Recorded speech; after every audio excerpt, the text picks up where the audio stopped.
Hey guys, today we're making pastitsio. This is a Greek dish.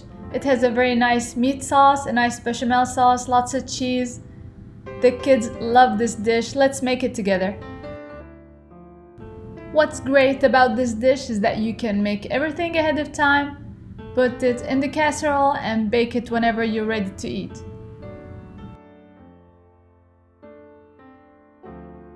We're gonna start by boiling the pasta. Pretty simple. Cut it into 2 pieces. Add to boiling water. Make sure to salt the water very well. And we're gonna be using a pastitsio pasta. It's number 2. Or any pasta you like. But this will give the flavor. It will absorb all the sauces very nicely. Boil and set aside, and let's work on the meat mixture. We're going to be using 1.5 pounds of ground beef. Add to that 1 small onion and 2 cloves of garlic, mashed.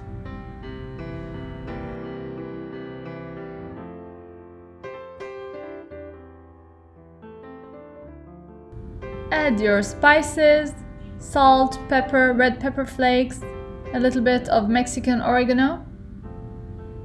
And my special ingredient is a little bit of cinnamon. I love to add cinnamon.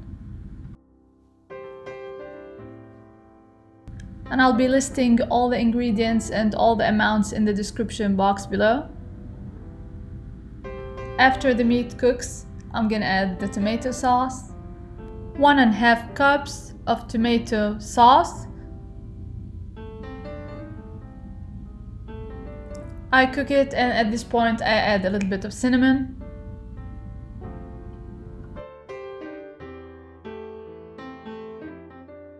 And it's done at this point. I turn it off and work on the bechamel sauce. Here I have 60 grams of butter. I'm gonna add to that 1/3 of a cup of all-purpose flour. Cook the flour a little bit, and then I'm gonna add the milk. 5 cups of milk. And it's better if it's room temperature.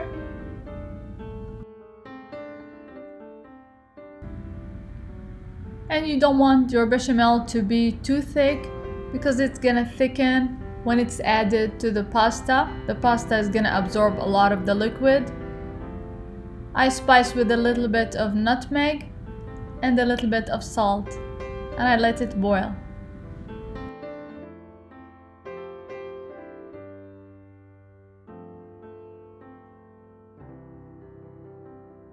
Here all my components are ready for the pastitsio. What's left is to assemble the dish.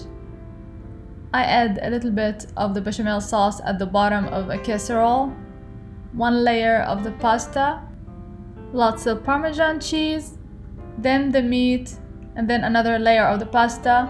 Cover it with the bechamel sauce and lots of cheese.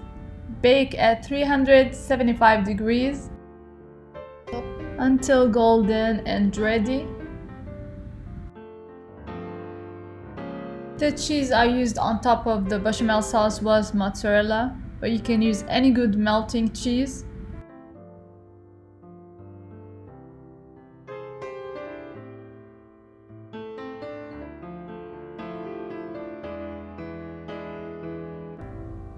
I hope you try to make it and let me know what you think. And if you like these videos and like to see more, please subscribe, like and share, and hit the notification bell so you won't miss any of my videos. And until next time, bon appétit!